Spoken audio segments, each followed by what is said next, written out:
kalau sebelumnya diberitakan Rozi Zai Hakiki itu mencabut laporannya ya, ternyata ini kita dapat berita laporannya Rozi ini justru dihentikan gitu Bang. Iya, SP3 ini adalah berdasarkan saksi ahli ya, berdasarkan ahli, pendapat ahli. Ya, dari keterangan ahli disimpulkan kalau tulisan Norma Risma yang dilaporkan oleh Rozi Zai Hakiki belum memenuhi unsur pidana.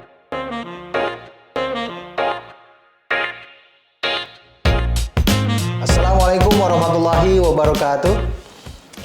Kembali lagi di YouTube channel Halo Pengacara. Apa kabarnya sahabat Halo Pengacara? Semoga baik-baik saja ya.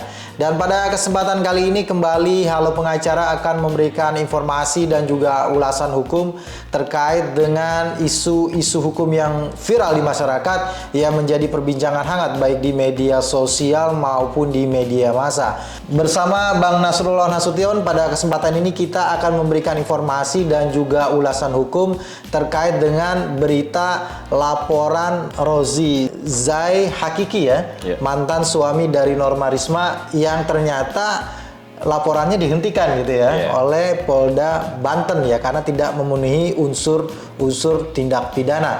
Namun sebelum kita lanjut menyaksikan video ini, jangan lupa kepada sahabat Halo Pengacara untuk terus dukung Halo Pengacara dengan memberikan likes, komen, share, dan juga subscribe YouTube channel Halo Pengacara. Dan jangan lupa juga nyalakan lonceng supaya terus mendapatkan update tentang ulasan-ulasan hukum Halo Pengacara terkait dengan isu-isu yang sedang viral di masyarakat.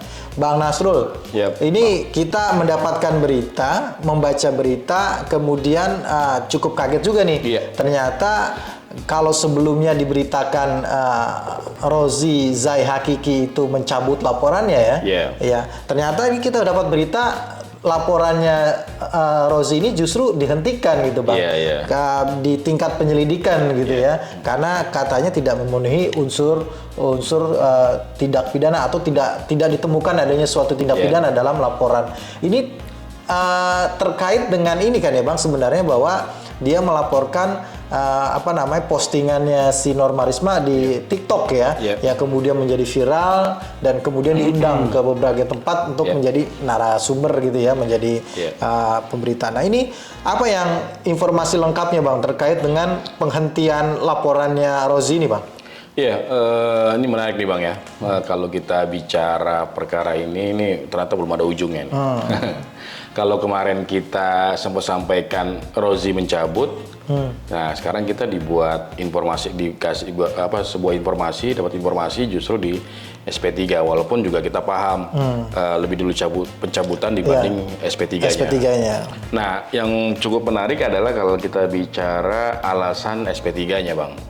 Mungkin kalau alasan pencabutan itu masing-masing pribadi lah itu. Tapi kalau alasan daripada SP3 ini adalah berdasarkan saksi ahli ya, berdasarkan ahli, pendapat ahli yang menyatakan apa yang disampaikan dalam media sosial itu tidak masuk dalam kategori delik tindak pidana. Nah itu yang menarik.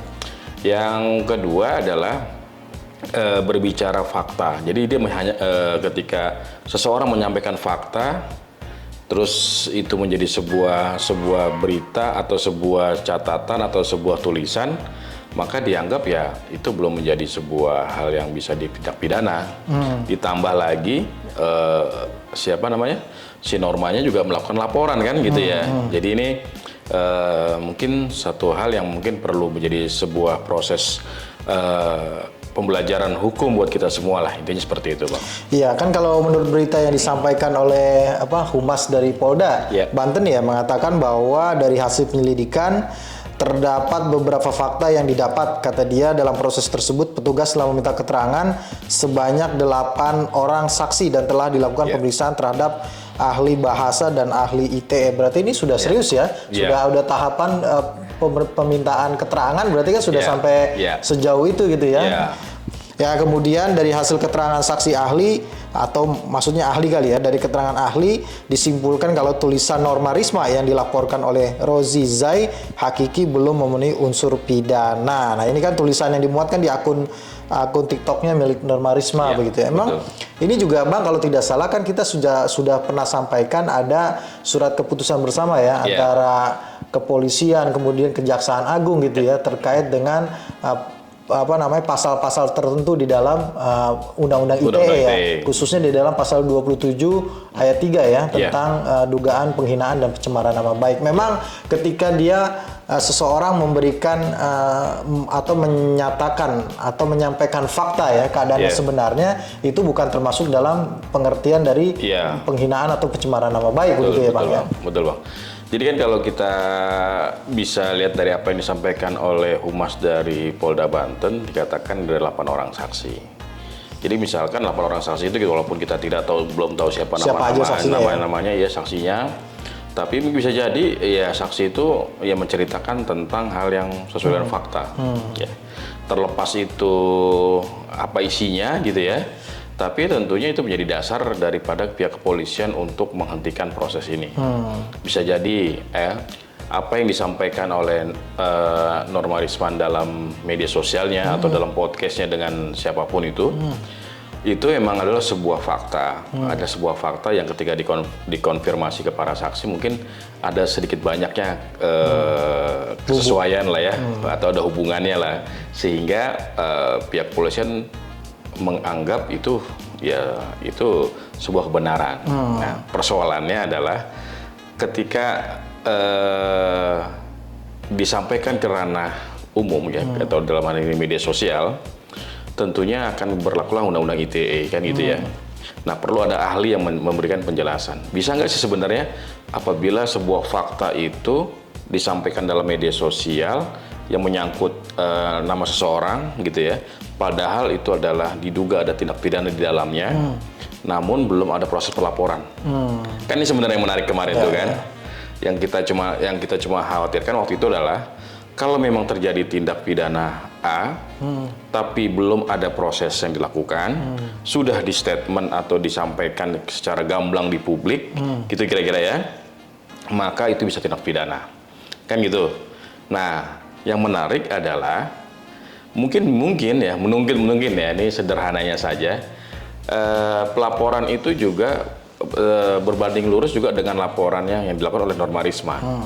Karena kita tidak bisa kita pungkiri dua laporan ini saling berkaitan, kan gitu ya. Yang satu bilang ITE, yang satu bilang dugaan tindak pidana apa tuh? Kalau normanya ya, apa perzinahan atau apalah ya, kita belum tahu. Dugaan perzinahan. Dugaan perzinahan ya gitu kan. Nah, ini kan saling berkaitan. Idealnya menurut saya sih idealnya ya. Dari pihak kepolisian juga memberikan penjelasan terkait dengan kasus perkara Norma Risma yang dia melaporkan. Kita juga belum mendapatkan update ya. Gitu. Artinya kalau laporan itu sudah ditingkatkan statusnya, oh berarti bener dong. Ya, sehingga wajar saja perkara ini dihentikan. Jadi kalau yang satunya terbukti, yang satunya tidak terbukti. Gitu. Ya, karena nggak bisa dua-duanya terbukti nih. Karena itu bicara fakta kan. Iya, karena gini ya. Kita juga belum mendapatkan informasi terbaru ya dari Polda Banten terkait dengan progres ya dari pemeriksaan atau penyidikan atas laporannya Norma Risma ya. Karena kita sampai saat ini baru mendapatkan informasi terkait dengan yang laporannya Rozi ya. Rozi itu pun juga ternyata akhir bulan Februari kalau tidak salah, akhir bulan Februari ya. Ya ini jadi menarik nih Bang, kita tunggu terkait dengan paskanya laporannya Rozi kemudian dihentikan dengan apakah lanjut juga nih yang perkaranya Norma Risma atau di belakang layar kita nggak tahu, ternyata ada perdamaian gitu. Mudah-mudahan. Iya gitu. Iya baik ya. Terima kasih Bang Nasrul atas waktunya mengulas isu hukum tentang penghentian laporan dari Rozi ya terhadap Norma Risma. Terima kasih juga kepada sahabat Halo Pengacara yang sudah menyaksikan video ini sampai dengan selesai. Jangan lupa terus dukung Halo Pengacara dengan memberikan likes, komen, dan juga share video-video Halo Pengacara. Dan jangan lupa juga subscribe YouTube channel Halo Pengacara dan nyalakan loncengnya supaya selalu mendapatkan notifikasi video-video terbaru dari Halo Pengacara. Terima kasih sekali lagi. Salam Halo Pengacara. Assalamualaikum warahmatullahi wabarakatuh.